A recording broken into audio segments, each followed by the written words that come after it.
Bismillahirrahmanirrahim. Qala Syekhul Musannif rahimahullah ta'ala wa nafa'na bihi wa bi'ulumi fid dharain.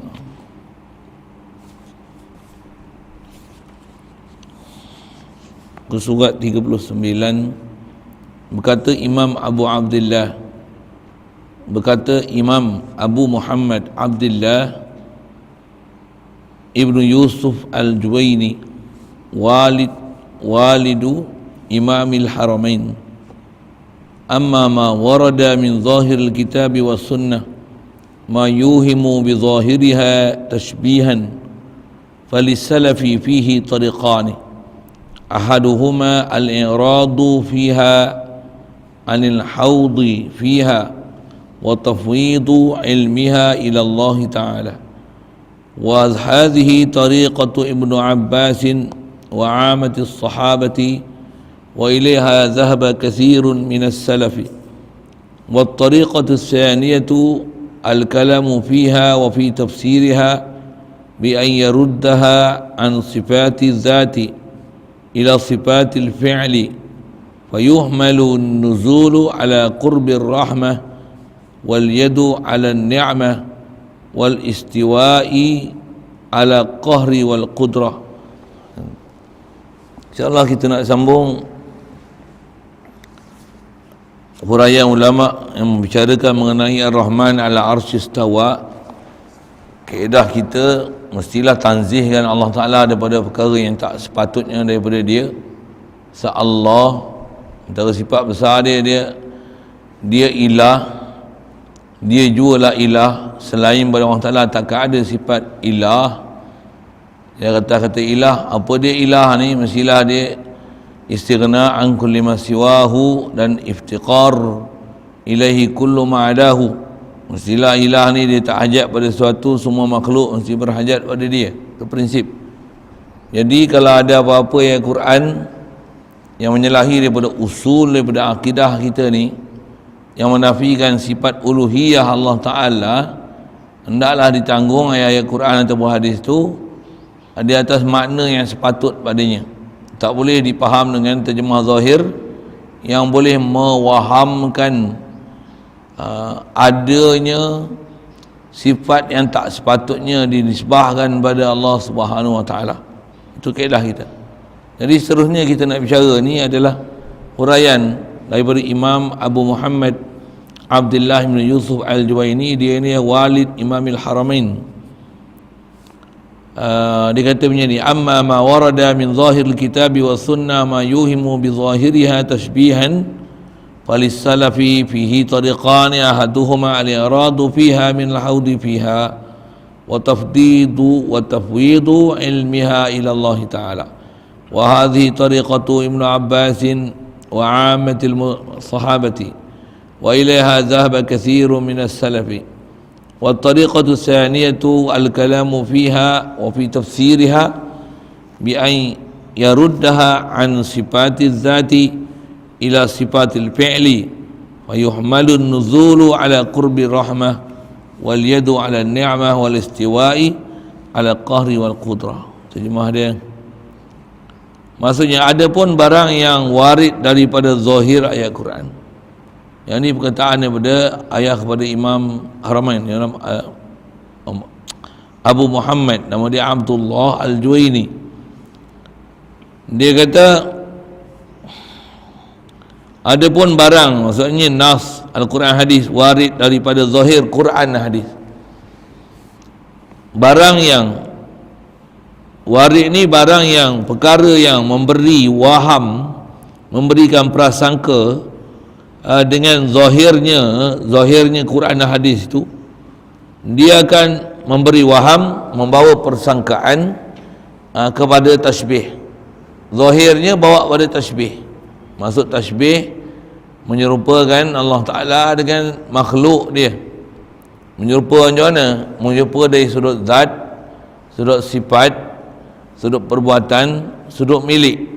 Semua empat-empat tu tasbih pada Allah Ta'ala adalah satu kesalahan besar, kan? Apatah lagi mentasbihkan Allah Ta'ala ni sudut zat dia, yang kata zat dia berjuzuk, beranggota, zat dia berarah dan berpihak, zat dia ada arah dan pihak, zat dia mengisi ruang, zat dia boleh diagih-agih, zat dia terdiri daripada juzuk dan anggota, zat dia mempunyai sifat-sifat yang berbilang, dia ambil manfaat daripada zat yang dia buat. Subhanallah, subhanallah, subhanallah. Itulah di antara istilahnya dipanggil zahir ayat itu akan membawa tasbih, ada bawa keserupaan Allah Ta'ala dengan baharu. Baik, untuk selesai masalah ni, maka bagi ulama salaf itu dua tarik. Jadi ulama salaf ni awal-awal lagi dah ada dua tarik. Istilahnya kalau kita duk pakai salaf yang memakai tarik salaf, dan ada salaf yang memakai tarik khalaf. Jadi saya dah bagi penjelasan yang lepas. Salaf dan khalaf ni kedua-dua prinsip ini dah ada seawal zaman Nabi sallallahu alaihi wasallam ambil faham pada Al-Quran. Kaedah khalaf ni bukan kaedah yang menyalahi daripada para ulama, tak ada.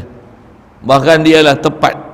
Macam mana saya sebut tadi lah, ada ayat Quran menunjukkan ada kebolehan takwil. Itu juga masalah hadis Nabi mendoakan Abdullah bin Abbas untuk ada kebolehan mentakwil Al-Quran pada tempat-tempat yang datang tasbih dan kesamaran, menunjukkan bahawasanya memang kaedah mentakwil ni dah warid datang daripada zaman Rasulullah lagi. Baik, jadi kaedah dia kata dia ada dua jalan untuk selesaikan ayat. Seumpama Ar-Rahman alal arsy istawa, yang seumpama tu tang sudut mana? Dari sudut zahir perkataan dia boleh mewahamkan usul dalam akidah yang Allah mestilah dia ilah mesti sempurna. Tapi bila faham dengan zahir ayat, boleh dia akan mengertikan kepada faham tak sempurnanya sifat Allah Subhanahu Wa Taala. Itu masalah sikit. Tu dia kata ada dua cara. Pertamanya, satunya berpaling padanya, pada ayat-ayat mutasyabihat ni, daripada mengarung padanya. Kaedah dia berpaling daripada harung ayat ni. Harung ni bahasa kita berharung tak? Mengharungi ayat ni, ataupun cuba untuk tafsirkan ayat ni, cuba memberikan huraian yang sepatutnya dihurai daripada ayat ni. Itu maksudnya berpaling daripada mengharung padanya pada ayat mutasyabihat. Jangan duk harung lah, apalagi bahasa. Jangan duk tebal lah, duk pergi belajar, duk pergi faham, nak pergi faham ayat-ayat mutasyabihat ni. Janganlah duk baca pasal. Maka yang ni kaedah utama yang sebut bagi ulama salaf itu dua jalan langkah lah. Berpaling daripada mengharung padanya dan serah ilmunya itu pada Allah Ta'ala. Yang ni yang saya sebut tadi. Kalau orang tanya apa maksud Yasin, Yasin. Apa alif lam mim, alif lam mim. Apa maksud yadullah fawqa aydihim, yadullah fawqa aydihim. Apa makna wa yabqa wajhu rabbika, wa yabqa wajhu rabbika. Tak ada langsung dia harung makna dia, tidak. Bahkan serahkan ilmunya, pengetahuannya pada Allah Ta'ala. Istilah disebut, saya sebut dengan bahasa, memang tu bahasa ulama kita, apa dia? Tafsiruha, qiraatuha. Ada kitab sebut dengan qiraatuha, tafsiruha. Apa maksudnya? Kalau nak tahu tafsir, baca dia. Kalau dah baca nak tahu tafsir, tengok takwil dia. Itu kuat sekali lalu rasa.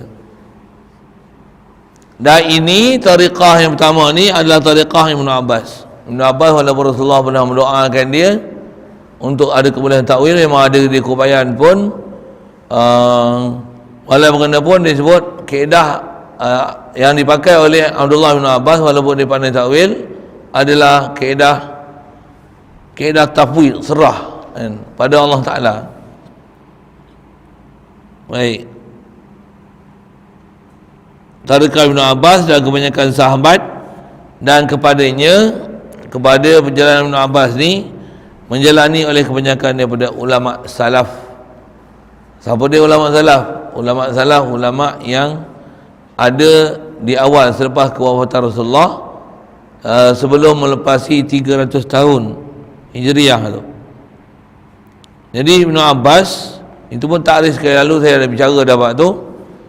Jadi yang ni adalah kaedah yang dijalani oleh kebanyakan ulama salaf. Dengan makna dalam zaman Rasulullah dan ulama salaf ni, hanya zaman sahabat lagi dah ada dah memang kaedah dua ni. Kaedah yang selalu duk kelahi dengan apa Cik Wahab apa tu, tang mana? Tang mutasyabihat ni lah. Pasal dia orang nak faham dengan mentah-mentah ayat Quran, nak menisbahkan kepada Allah Ta'ala, sedangkan ada ayat yang menafikan makna tu daripada disbah pada Allah Ta'ala, pasal dia menunjukkan makna kecacatan dalam bab ketuhanan. Subhanallah. Jadi walaupun bagaimanapun Ibn Abbas sendiri, walaupun didiakan oleh Rasulullah, dia memilih kaedah salaf. Salaf tu ya betul, salaf, bukan salah pi.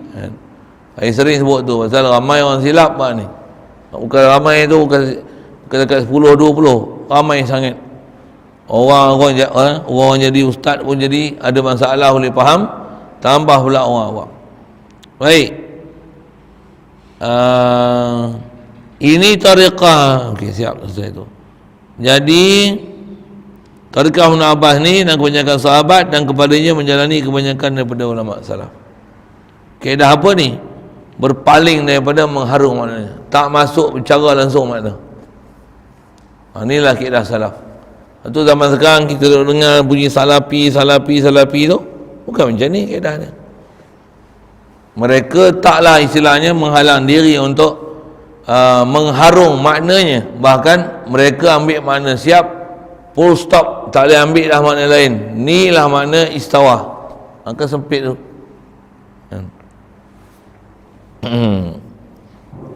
Pada dia yang tu adalah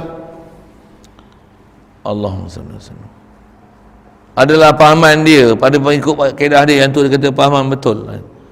Baik, itu kaedah salaf, tafwid, serahkan makna kepada Allah Ta'ala, sabitkan ayat Quran ila Quran, jangan nafikan sama sekali.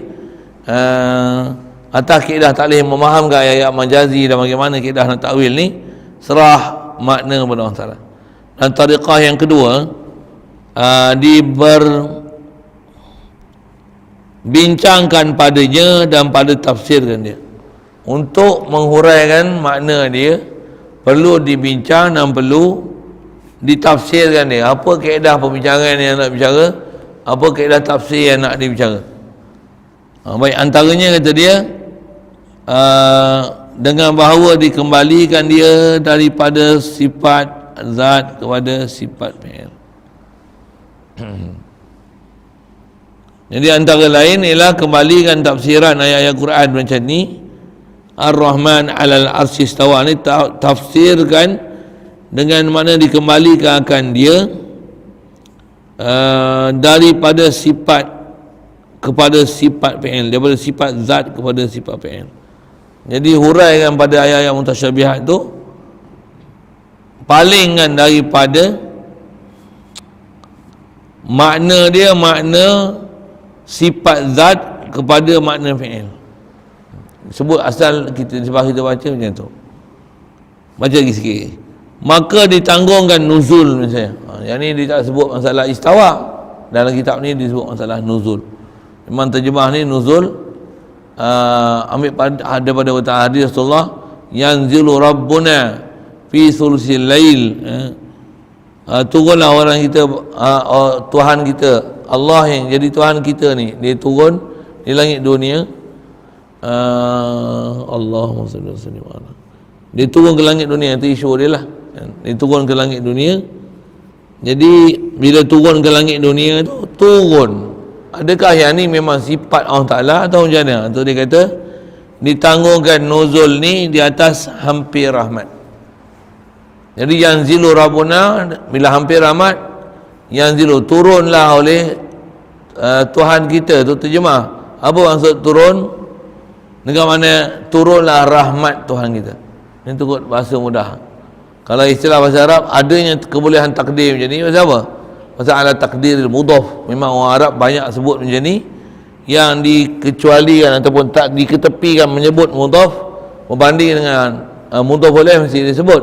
Tapi yang pertama tu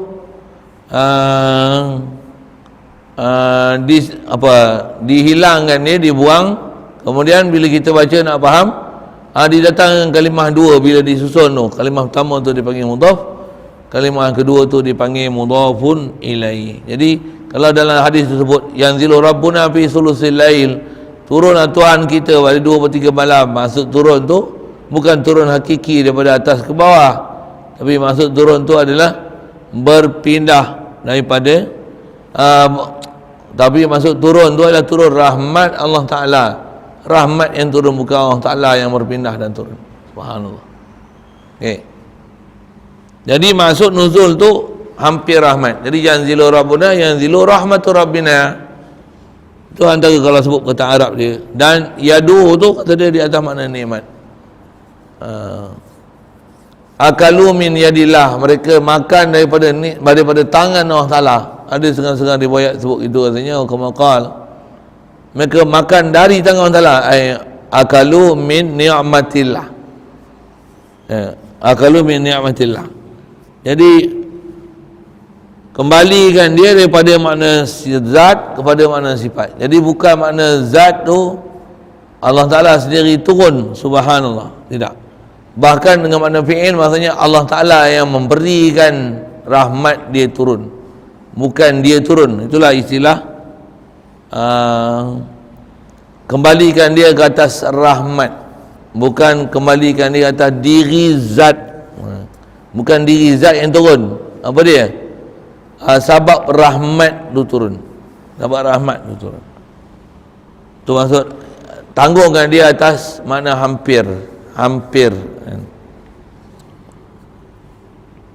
Dan yadu di atas nikmat, dan istiwa tu di atas mengerasi dan kudrah.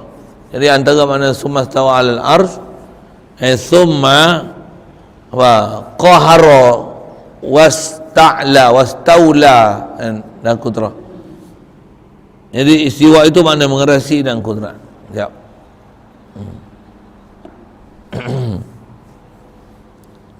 Daripada situ juga, macam mana saya ada sebut tadi, penjelasan mengenai salah dan khalaf ni. Khalaf ni bukan ulama belakang saja tak, tapi disebut khalaf sebagai jumhur khalaf. Maksudnya ada juga ulama-ulama yang pada zaman tu yang berpegang dengan kaedah tafwid, serah makna apa yang sepatutnya pada Allah Ta'ala tak dibincangkan dia. Kata Abu Hasan Ali bin Abdul Mawardi, Syekh Mawardi, dia ada satu kitab yang masyhur nama Ahkamus Sultaniyah, bab pengurusan kesultanan macam mana. Dia ada sebut macam ni dalam tafsirnya, An-Nukatu wal Uyun, nama kitab dia An-Nukatu wal Uyun. Thumma stawa 'alal arsh. Dia kata apa? Imam Mawardi ni fihi fi qauli ta'ala ni qaulani, dua qaul. Asani istaula 'alal arsy. Maksud istaulal arsy, perintah dari atas arsy. Dengan mana istaula 'alal arsy, bukan dengan mana duduk dan berada. Maksudnya firman Allah Ta'ala summa stawa 'alal arsy tu ada padanya dua kaul. Yang keduanya adalah makna memerintah di atas arsy. Jadi makna kedua ialah makna memerintah. Makna pertama apa? Disebut dah kaedah ni. Apa makna pertama? Tak bahas apa makna dia, bahkan tafwid, serahkan makna dia pada Allah Subhanahu wa Ta'ala. Selesai.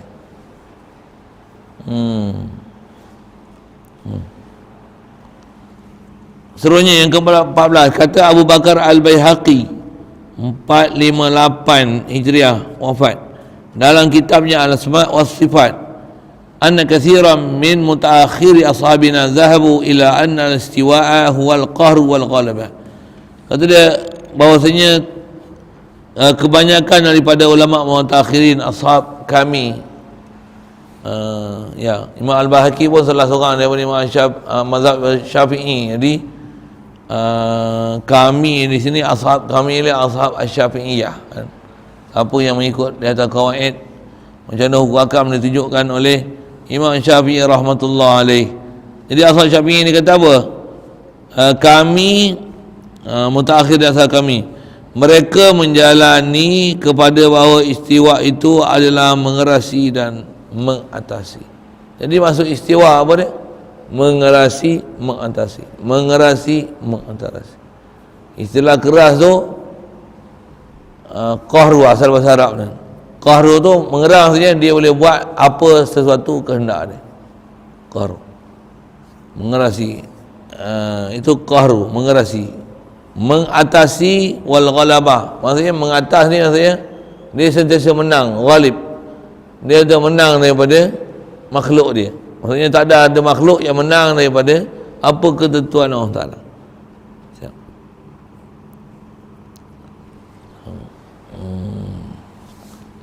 Kemudian kata Abu Hasan Al-Wahidi An-Naisaburi, intaha 468 di dalam tafsirnya Al-Wajiz.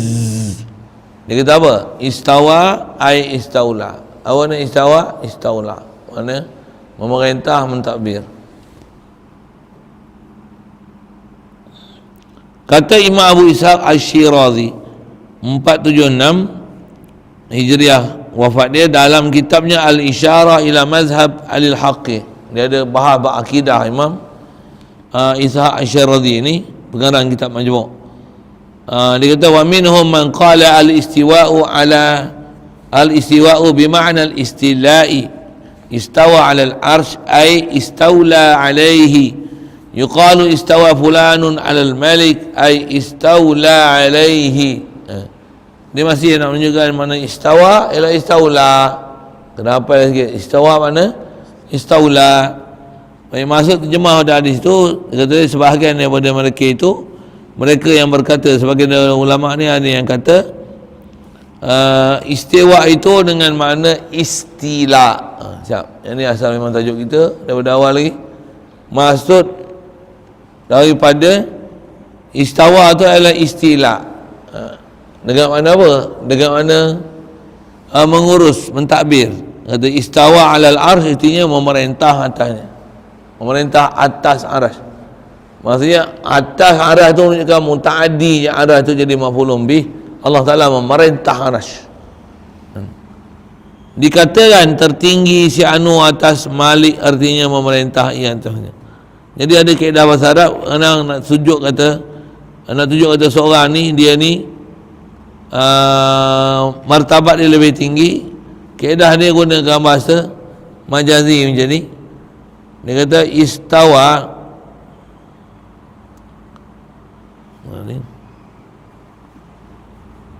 tertinggi si anu atas malik, artinya memerintah ia atas. Tertinggi makna memerintah. Jadi istawa makna tadabbara, makna tadbir, perintah, urus. Siap. Istawa dengan makna istilah, istawa ala artinya memerintah atasnya. Dikatakan tertinggi si anu atas malik, artinya memerintah ia atas. Kalau saya berkata, saya ni ada orang lebih tinggi daripada saya, ada orang lebih besar daripada saya. Siapa? Gemuk? Bukan. Besar apa? Tinggi apa? Pangkat, kedudukan, ilmu. Siap. Sedangnya tu 17 berkata Syekh Al-Husain bin Muhammad Ad-Damighani Al-Hanafi 478 di dalam kitabnya Islahul Wujuh. Dia kata macam ni, al-istiwa'u bermakna qahri wal qudrati. Istiwa' ni dengan mana mengerasi dan mana mengalahkan. Ya. Sama yang diulang. Jadi dia ulang banyak-banyak ni nak menunjukkan makna yang sama pula. Menunjukkan apa? Maksudnya sepakat ulama mengatakan inilah makna yang sepatutnya dipaham, tak boleh faham dengan perkataan lain. Kata Ar-Raghib Al-Asbihani dalam Mufradat. Oh, tak boleh situ dah. Masa letih ni.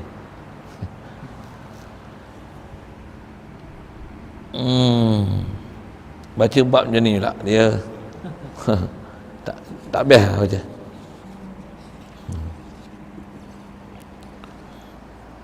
InsyaAllah sambung nanti macam umur 18. Malam kita baca kitab lain, baca kitab Irsyadul Jawi. Itu lain selera sikit lah. Lain selera sikit. Situ dulu. Yang ni lagi orang baca pun tak sedap, orang dengar pun tak sedap. Orang kata cemuh yang dengar. Demo ni kelahi apa benda dah ni. Tapi kena bertahan, yang betul ialah betul, yang salah mesti salah. Kalau tahap kena bertumbuk lah itu. Pasal apa? Pasal salah faham macam ni lebih daripada salah orang ceroboh rumah kita ni. Ceroboh rumah ambil kata benda tak ada masalah, tak rosak akidah kita. Yang ni kalau dia ajar sampai kita pula terikut dia, maksudnya ceroboh lebih pada ceroboh anak bini kita, ceroboh rumah tangga kita. Maksud apa? Ni ceroboh akidah kita, lebih pada setan bahaya dia. Yang tu kalau saya baca saya celik mata. Yang tu kita tangguh situ. Ada tanya, janganlah. Satu kawan tu kita ada pegang jawatan apa, dia ajar merepek tu, kau boleh bagi dia duduk ajar tu. Masalah itu tu. Jenuh kutip pula nak berbetul. Salah. Salah besar. Dia terang-terang sebut. Saya ada kawan seorang lah duduk kawasan ni. Dia kata dulu tu kawan tu kawan yang duduk akidah Cik Ana dengan Cik B tu kan. Cik Ana, Cik B, faham sikit Cik Ana tu apa. Cik Ana. Dia dulu dia tak berapa nak jelaskan dia punya fahaman akidah ni. Dia macam sembunyi-sembunyi sikit. Kalau ada orang kata pun macam ni, dia kata tidak, saya tak kata macam tu. Dulu satu masa dulu.